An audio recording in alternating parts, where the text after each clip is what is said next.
Taz Taylor, of course, was just like, look, man, you need to start selling online. And I was like, no, people are going to steal from me. Like, I don't want to do that shit. And then finally, at the end of the year, like September, something like that in 2016, I was just like, let me start selling beats online. Let me just try it. And, after, I had one beat that took off with Beatplug, and it's been fire ever since.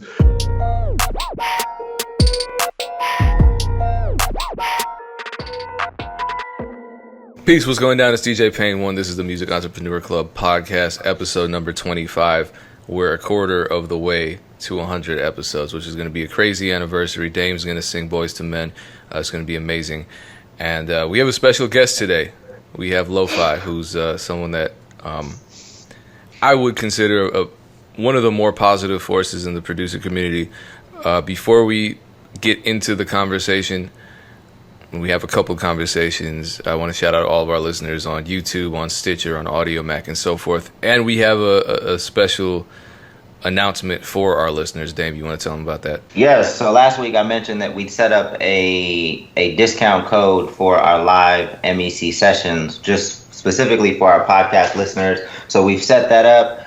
If you want to join our live sessions, which are Monday and Tuesday night, Monday night is headed up by me. I have guests all the time. We talk about different topics in the music industry, and it's catered towards anybody that wants to be in the music industry, artists, producers, managers, whoever. We have really dope discussions with established professionals every Monday night. And then Payne heads up our Beat Club, which is every Tuesday night, specifically for the producer community. If you want to join us, go to musicentrepreneurclub.com, enter the code MEC Podcast, and you get 2 weeks free to kind of peep in and see what we do. Really dope discussions. I think this podcast is really dope. If that's all you want to enjoy, that's fine. But if you want deeper level conversations, if you want to interact and network with established professionals and other aspiring music entrepreneurs, join us on a weekly basis. Again, the code is MEC Podcast. So, first and foremost, rest in peace, Juice WRLD. Hate seeing this happen. I had a lot of colleagues and friends who were close to him, and even if I didn't, it's still a tragedy. I always want to be careful about even bringing up conversations subsequent to anybody's death. And I did read the statement from his mother, who encouraged conversation. So I'm happy that's the wishes of his mother. So, Dame, you did want to talk not necessarily about Juice WRLD specifically, but about some of the conversation that surrounded that tragedy. Right. Yeah. One of the conversations that flowed out of that was, people were questioning his label and what role his label played in this tragedy and what they could have done to prevent it. And I just wanted to have kind of a conversation around what should the label's responsibilities be towards the artists that they signed, their health, and protecting them in that way, because it's not I worked for Wells Fargo, I worked for Deloitte, I worked for Goldman Sachs, and when I worked for these companies, obviously I had healthcare, good healthcare, health insurance, everything. But the artist signing to a label is a slightly different dynamic, maybe not even slightly, it's a different agreement, it's a different contractual agreement. It's more like a partnership. The artist that signs to a label is still kind of like a standalone entity, kind of like an entrepreneur. They're not automatically hooked into, the label's healthcare benefits as if you worked for the label as like the head of A&R or in their marketing department. So, I wanted to see kind of what you guys felt about that. Because when I ran my label, I definitely made sure that the guys were taken care of from a health perspective, just on a personal, basis, just because I wanted them to live healthy. I was always kind of showing them the stuff that I ate, making sure we made sure Hop got health insurance. When Hop would say something crazy, even in his Illmind 8, he references it. Like, I tried to get him a therapist. Like, I try. Like, you try to do things for artists that are in need, and sometimes they reject it, right? Were you trying to get everyone to drink green juice? Yeah, I mean, well, not necessarily, but I was just showing, especially my brother too. My brother's super healthy, so he's always, drinking juices and stuff like that. So we tried to, when Hop was eating Gushers and having fans bring him Gushers at he would eat hella sugar all the time, hella sugar, and I'd be like, yo, man, you can't just eat sugar. You can't just have Gushers for lunch. Can we Like, just say, I wish I could have Gushers for lunch and still look like Hobson? I mean it's something that you're gonna pay for later on in life, though. Anybody, Yep. you can't have that much sugar. So it was just something that was embedded in my personal lifestyle that I tried to impart on the artist. Hence Funk Volume Fitness, right? We tried to start Funk Volume Fitness. I tried to use my influence to get everybody to live a healthier lifestyle. But that's just kind of, I felt like that was my personal responsibility. I don't know if that was my business responsibility. Mhm. So what do you guys think in terms of should a label be responsible for the health? I mean, you would think they would want to protect their investment even from a business perspective. You want them to be as healthy as possible, to live as long as possible, to create as long as possible, so they can make more money for you, right? Even if you're just thinking about it from a business perspective. But what do you guys say to the people that think that the label played a role in this? I don't think that the label has any responsibility in that. I think from a business standpoint, it makes sense to say that we want to protect our investment, like you're saying. Just from a dollar's perspective, I want my investments to be long term, not have a 3-year career and then it's cut short. And now we're trying to, you see what they're doing with XXXTentacion, where they're releasing posthumous albums, and it's just I don't know, that just rings off as bad to me. But on the flip side, there's people like you who, when you ran the label, you gave a real damn about the people that you were over. So you, as a friend and as a good person, was just like, yo, you need to get this aspect and this part of your life fixed and correct. You did that as a good human being. Labels are not good human beings. They don't care. At the end of the day, labels aren't your friend. But you might have a friend at the label, but they probably don't care about your well-being. They're not going to call you up and ask you how your mother's doing. Yeah. So you shouldn't expect that. Some people will, but as a whole, you need to understand that as a business relationship, right? Yeah. So your point is definitely taken. I definitely want to paint all labels to be. I don't want to paint all labels to be kind of like these evil people that don't give a shit about you. There are people in labels that care, that are just as. Yeah, you'll have friends at the label for sure. There's good people there, for sure. But I would never expect a business to, be responsible for my health. That's up to me, and more so the people around me, to be honest. Who I keep around me probably has a much heavier impact on what I do. If my entire circle is full of drug addicts, then odds are I too am going to try something, What about the manager? What do you got? I mean, I don't know. Obviously, the first point of attack typically goes to the label. But what role? Yeah, I got something for this. Do you remember when he might still be? I hope he's not, and I hope he's finding some peace. But remember Lil Xan, when there was that whole controversy of him keying his G-Wagon and all this other stuff, and people, and then he had made some kind of public statement about his father being addicted to drugs, and it just seemed like he was going through a lot, and announcing it publicly, and maybe being more public than what the people around him would have liked. And so you would see them trying to cut his live feed off, trying to prevent him from driving, hence the at least that's what I gathered. I'm making assumptions here, but it seemed as though some of the people around him were taking more of a parental role, and I guess regulating some of his movement based on his actions, and he was rebelling against them.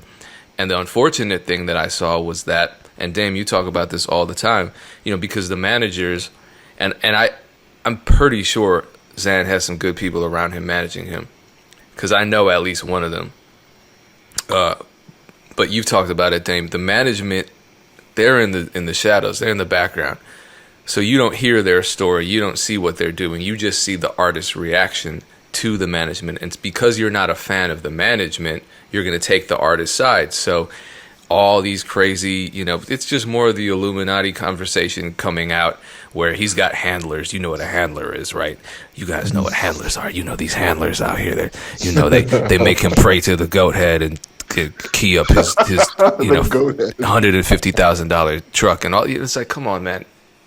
They might just be trying to prevent him from making a bad decision. They might just be trying to insulate him from all the negativity that, ironically, is coming from the same fans that claim to have his back unconditionally. So I think with regard to management, there's this push and pull with what the public sees, what the artists, because not everybody wants help. And this is another thing I have a problem with. I was in a group with a very close friend of mine for a long time, a rap group. And slowly but surely, like you said, Leaux Fi, if you're around drug addicts, you're eventually going to try something. And we were around a lot of drug addicts. Or maybe they were temporary addicts. Maybe they pulled themselves out of it. But he didn't. And it really was a downward spiral. And it didn't matter what I did or what I said, he would separate himself from me, because who wants to be the guy that's being told that you're messing up and that you're on a bad path? I'm not your father. And at this point in time, you're so stuck in what you're going through, whether it's depression that leads to the drug addiction, whether it's a genetic predisposition for drug addiction, whatever you're going through, my words aren't necessarily more powerful than whatever is driving you towards that addiction. And so what frustrated me was when I finally just had to say, look, this guy is a grenade with the pin pulled out. I'm by him as much as I can. I'm trying to help. It's killing me because this is my friend. But he's going to take me down with him, because he started stealing money. He started robbing people, started doing all types of crazy stuff. And then when all was said and done, years later, people would come back to me like, why didn't you do anything? Why didn't you try to help him? And it's like, man, kiss my ass. Fuck out of my face. Yeah. You really don't know what went down. Yeah, unless you've dealt with these kind of issues before, you really don't know like how to deal with them, right? Like it's not the easiest thing.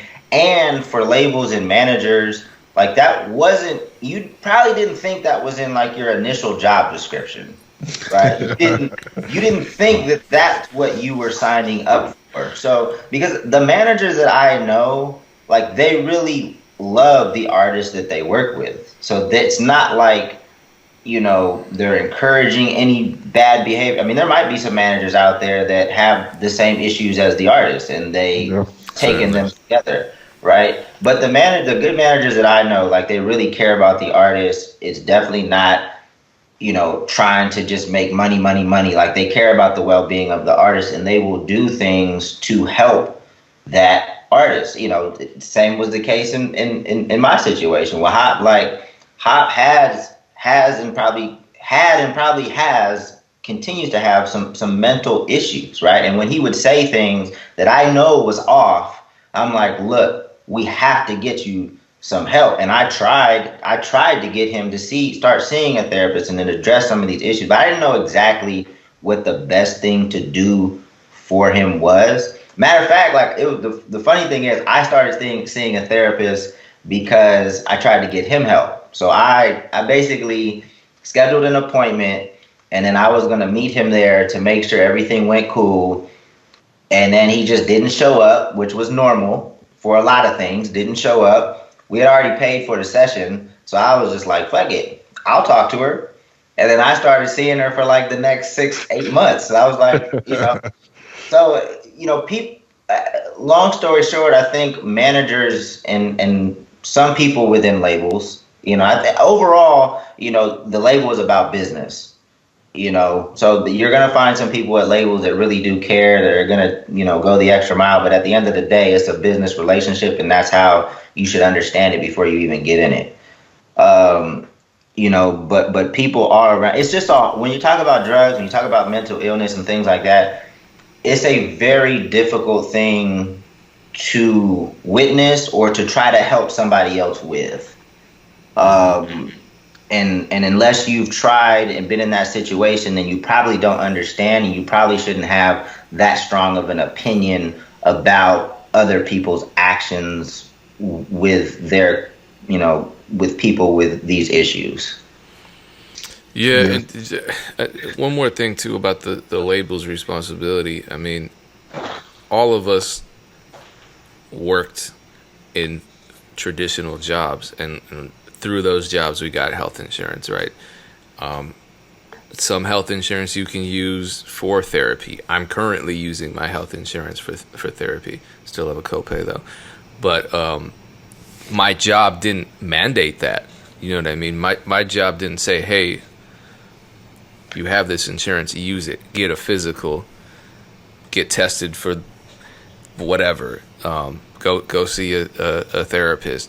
It's just there. So I don't know that any job has the kind of environment that intervenes in their employees' mental health.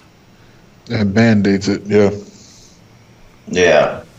I mean, at the end of that, like, this is the Music Entrepreneur Club. We look at artists as entrepreneurs, and even entrepreneurs outside of the music industry.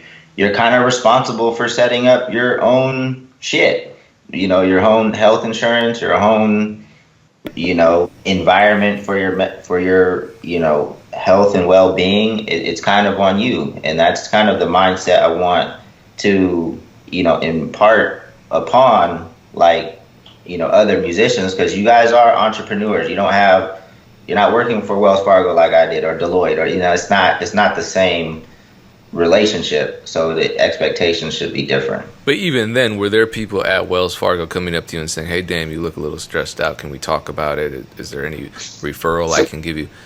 So not that, but like, companies now have, like, they might give out information on, like, meditation, or, like, they might give out some things that encourage you. Yeah. But they're not going to hone in specifically on you and be like, hey, you need this, right? Like, maybe the label should do that then.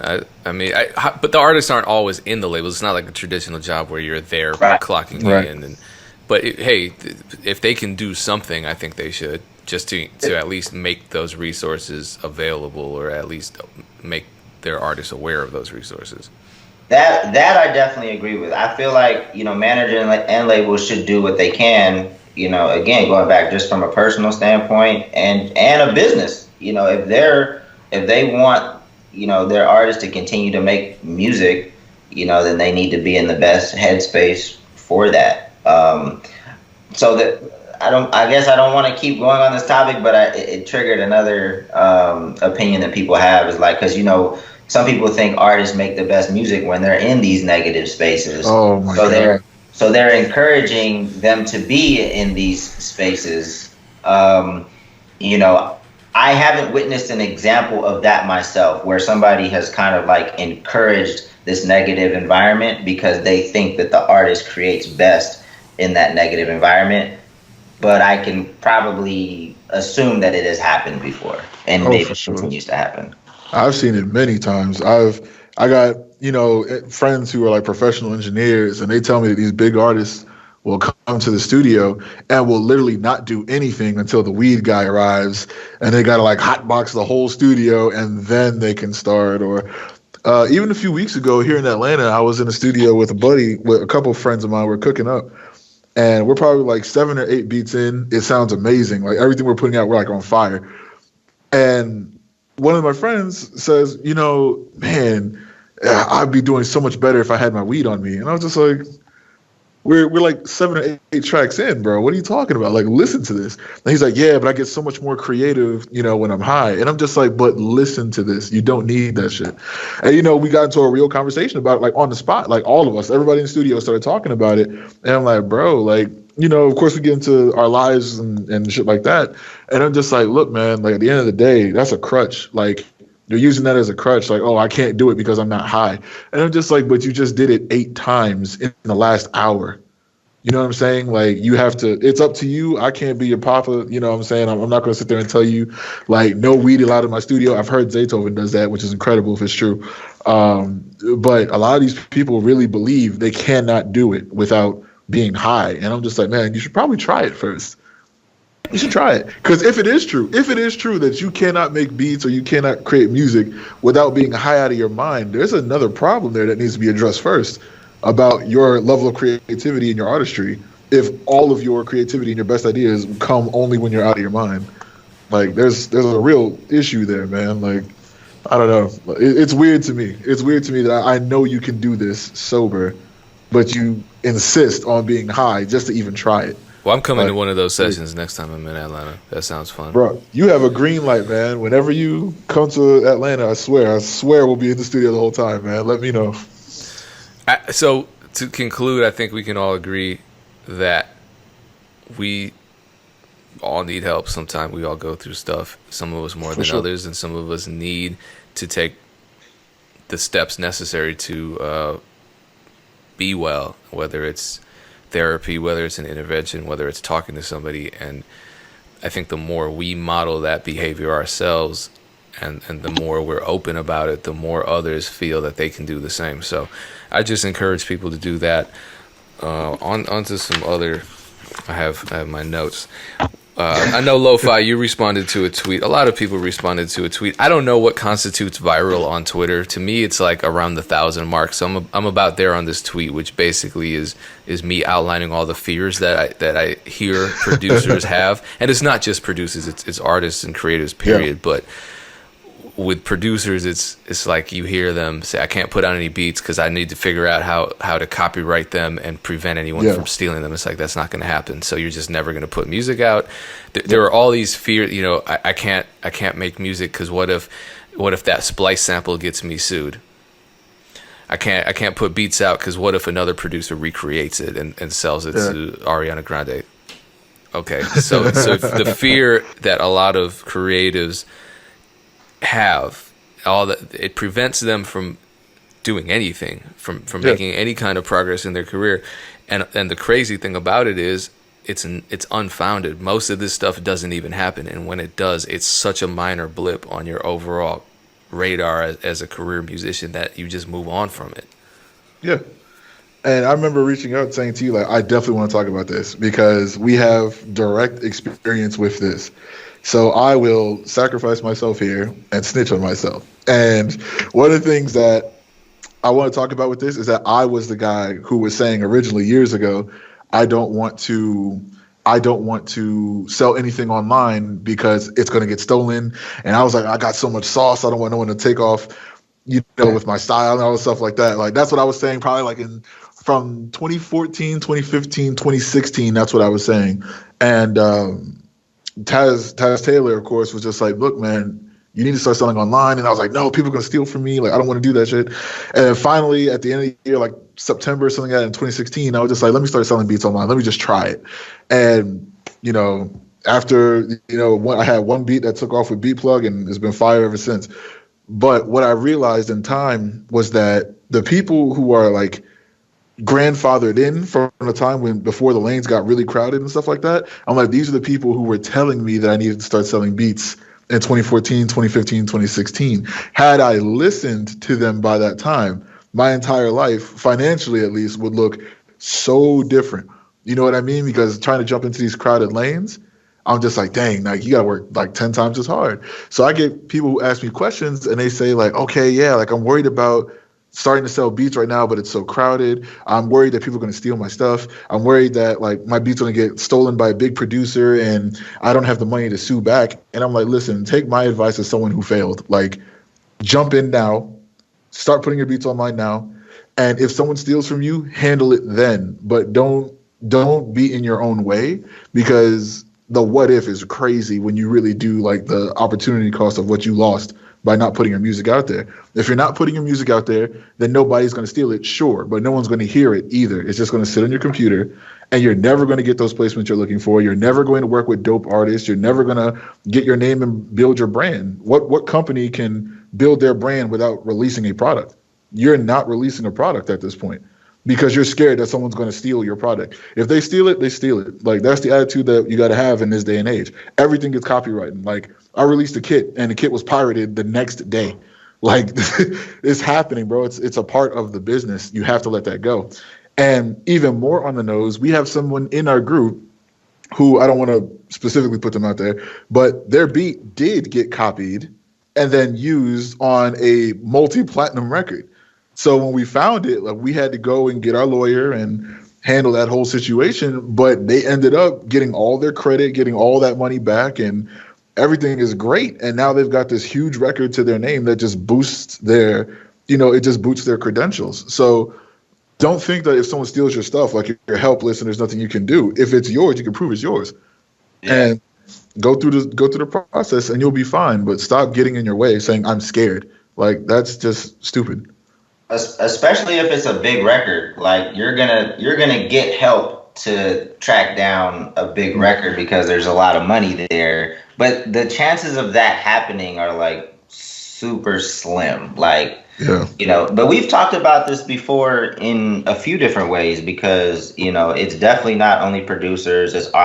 I know a lot of artists that are getting in their own way, that are scared to pull the trigger on, signing a deal that could benefit them, working with a manager that can benefit them, working with a business manager that can benefit them. Like, they're just scared of everything and everybody. So they're kind of doing everything out of their house, having some success, but not nearly the success they could have if they opened up and let the right people in. Now, again, it's got to be the right people, and you have to educate yourself. And that is why we have the MEC podcast. That is why we have the Music Entrepreneur Club, so that you can make sound decisions and put the right people on your team instead of being scared and, like, fending everybody off. That's probably, I think we talked about this with Mark Tavern, because that's probably one of the biggest issues I've seen these days with artists that have potential, right? They're very guarded. They're so guarded that they're, limiting their own success. Oh yeah, I've seen rappers especially just destroy their careers because suddenly they stopped trusting a manager, or suddenly that 20% became too heavy of a burden for them, and it just, I don't understand it. But there's one tweet in particular from a producer, and this just hurt my heart. A producer who was getting 250,000 views on his beat videos back in 2016, and he quit because he was overwhelmed by all the inquiries he was getting. He was overwhelmed by the fact that people were ripping his beat off of YouTube and rapping to it and releasing it. And he just didn't know how to handle it. And now he's saying he regrets doing that. He wishes he had just handled it. And I think that really, and I went through the same thing. I talk about this all the time. The first beat I put on my beat store was in 2017. That's not long ago. I wish I had a Taz Taylor telling me just do it early on, but it took me some time, and then I had a Dream Life or Crates and Beat Demons and all those guys telling me to do it. And so, actually someone who's in your crew, Dylan Graham, shout out to him. He helped me out a lot as well. A lot of people just encouraged me and showed me what they had going on, and these were creatives that I respected from an artistic angle and from a financial angle, from a business angle, and so that helped push me forward to just doing it. But with regard to this tweet of this producer who just gave up because he couldn't handle it, there's really no barrier of entry. Dame talks about this all the time. If you want to be a producer and you want to get into beat selling and you want to get into placements, you can wake up today and by tomorrow you have a beat store. You can wake up today and conceivably by tomorrow have a major placement if you have the right beat and you're at the right place at the right time. You have no background in the music business. You're not a lawyer. You might not even have a lawyer. You might not even know a lawyer. You might not know how to contact a lawyer. And so there's just no educational requirement to get into the music business. And so it's really easy to get overwhelmed. It's really easy to not know what to do. And so I always encourage people to just incrementally learn, because if you try to do it all at once, your head's going to explode and you might just get overwhelmed and quit. But take these things as they come. Okay, someone's taking my stuff and putting it on SoundCloud. What can I do? What solutions do I have? Should I file a DMCA claim? Can I message them and try to encourage them to get a legal license? Oh, I need some kind of infrastructure. How do I get licensing? Okay, I found BeatStars, I found Airbit, TrackTrain, whatever. I'm going to choose to use one of these platforms. I'm going to monetize and I'm going to automate my process. It's going to be legally sound. It's going to benefit me financially, and it's going to save me time. Just take that stuff as it comes. And I hate to see people give up just because of some irrational fear of a hypothetical that might not even happen to them, or because they're so successful that success is starting to scare them out of continuing and reaching their full potential. Yeah, that sounds crazy. Like, I don't, obviously you don't want to name this cat, but like you said there were so many people reaching out and there's so many people stealing your stuff. That gives you an indication that you have something that people want, and there's just you got to figure out a way to develop an infrastructure and a knowledge to figure out how to capitalize on that. If so many people are stealing from you, that means you have something. Well, yeah, right? But we don't know. As creators, we don't know that. We're not thinking in those terms. That's what I'm saying. Like, we have that is plaguing the community of creators, because the second one person steals something, we're mad. All of a sudden, 100 people are stealing our stuff. We're losing our minds because we've personalized our creative process so much that the second this happens, we're not looking at it as a business person saying, wow, I can capitalize on this and create revenue to support my creative endeavors. Now I can really maximize my potential as an artist. We're looking at it like this person violated some sacred connection I have with my art. Tell me if that's how you felt. That's how I was feeling when I was getting beats stolen early on. It was just this personal anguish I was feeling, which was silly, and I wish someone had sat me down. Yeah, I mean that's where the MEC podcast. Maybe we should call it like the Voice of Reason podcast. That's where if you listen to us, you're like, yo, like if people are stealing from you, that means you have something of value, and you need to just figure out how to safeguard it, put the proper controls in place to control for this risk of people stealing. But you have something that people want, obviously. Now it's just figuring out how to actually monetize it. What's the right price? What's the right marketing? Etc. It sounds like he was in a great position if he was receiving all these inquiries and all this, people's. It's unfortunate that he tapped out. Hopefully he's tapped back in, and he still tapped back in. But you gotta start over or build back up. Yeah, it's tough. Yeah, it's a life lesson, man. I read something a day or two ago. I don't even remember who tweeted it, but it was some manager saying that producers are too attached emotionally. So it's kind of like what DJ Payne was saying. We're too attached emotionally, and that's why managers come in with their business sense, saying like, no, this is how you finesse that. This is how you create money out of your heartbreak or whatever. And they say that's why it's like a good relationship to have. And definitely, I was super emotionally attached every time someone stole a beat. And I was like, oh, no, screw this guy, man. Like, this artist will never work with me again. I took it so personal. And I had to stop, bro. Like, I had to stop. I used to go through the Reddit forums just to do DMCA takedowns on everything with my name on it. Like, you have to stop. It's the internet. The same way I was pirating everything during the LimeWire, Kazaa, Napster days or whatever. It's the same thing now. But you know what? Like, you have to let go of that, man. You have to let go and, like you say, find a way to monetize that, maybe put some stops up. I know a few people say that whenever someone steals their beat, they claim the entire song. They let the song stay up. They just claim the whole thing. And they're like, so, yeah, 100 people stole my beat, but now I have the revenue from 100 different songs coming straight to me. And I'm just like, wow. I would never thought of it like that. So, I mean, you got to finesse the game. It's the way it is now. You got to find a way to monetize whatever your situation is. Learn how to flip that, parlay it into something useful to you. Your L is supposed to be a lesson. It doesn't have to be like the end all be all of what happens in a situation. Yeah, I mean, it really all goes back to education, which is our point pretty much every fucking week is like educate yourself, educate yourself, educate yourself. There's a lot of stuff to be learned. So many different ways to set yourself up in the music industry, and so many different ways to monetize your craft. I mean, I know all producers are kind of set up differently. You know, people have different strategies and how they make their money. You just need to figure out, you know, what lane works for you and just keep attacking it. So once again, if you do want to learn more and have these conversations with us directly, I don't know why I do this, because it's fun. But I destroy myself sometimes. I collaborate with every one of the members that signs up for Beat Club. I also give collaboration packs of beats out every month. We have session players come in and play on our members' beats. There's a lot going on. And my bad, is the code MEC podcast. This is all new that we're giving away a trial membership. Yeah, it's MEC podcast, no spaces. So you can use it. Go to musicentrepreneurclub.com and sign up.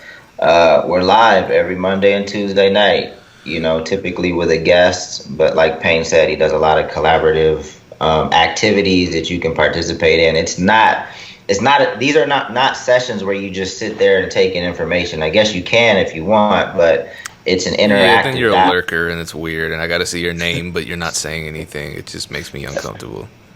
But I always want to stress that, like, a lot of people have built relationships with the people that we've brought on as guests. You know, the ones that are more proactive, the ones that aren't shy, the ones that are, you know, comfortable asking questions and stuff like that. You know, they've built a lot of solid relationships through the MEC too, and that's something that we're proud of for sure. So Leaux Fi, how do they get a hold of you? How do they learn more about what you and the 10 got going on?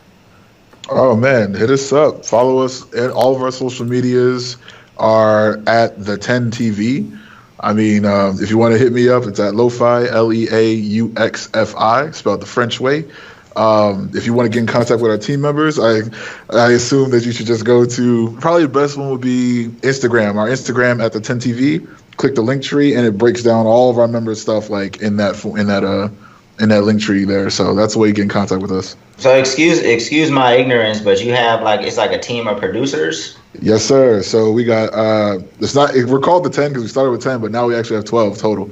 So including myself. But yeah, we're cold, man. Like you said, Beat Demons on the team. We got Dylan Graham, both monsters, Don Kevo, me, CB. We have Sir Ramal, Playhouse, Kratos. We have on the team. We have Golden Boy. Like, we're pretty stacked actually.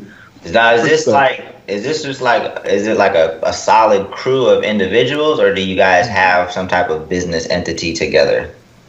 Well, our business entity together is actually the 10. I wanted to make my own producer group, but I built it differently where I'm not the leader of this group. Like, we all have an equal stake, and we're all coming together. So originally we came together, I'd say last year or early 2017. I'm not even sure. No, I guess it was 2018.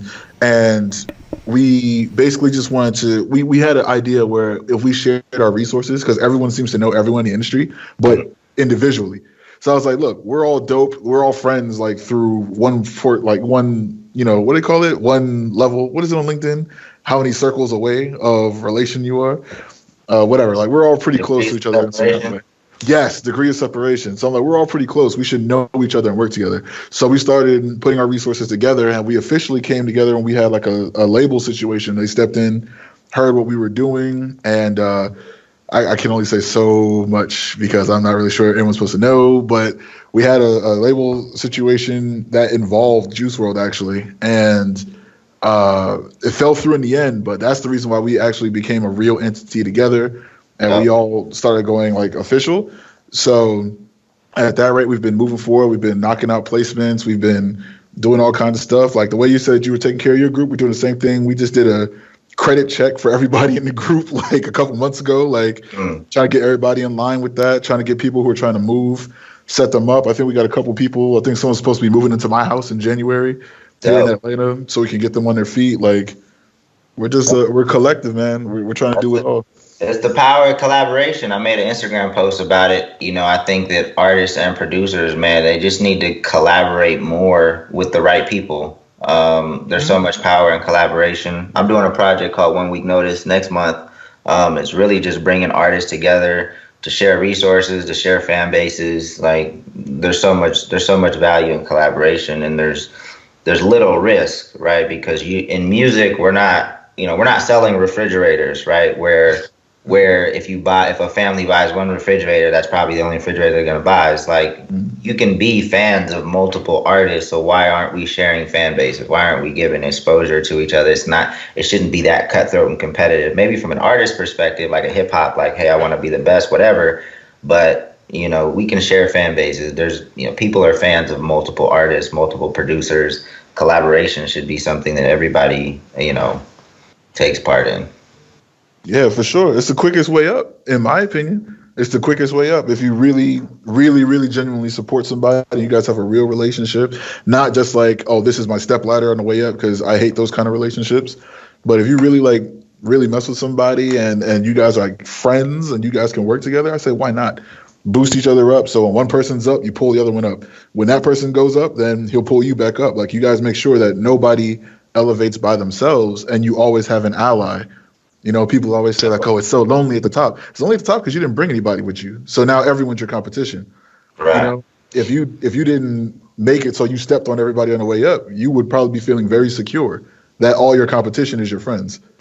Yeah, nothing but the truth right there, man. Shout out to your team. It's the 10, right? Just the 10? Like, yes, sir. THE, no funky spelling, like THE. No, not this time. THETEN. Dope. All right, once again, appreciate all of you tuning in. Leaux Fi, thank you for taking the time out to be a guest on this podcast. Shout out to all the listeners on Spotify, Apple Podcasts, Stitcher, Audio Mac, YouTube, whatever else is out there, I don't know. Check in with you on episode number 26. Peace. Peace.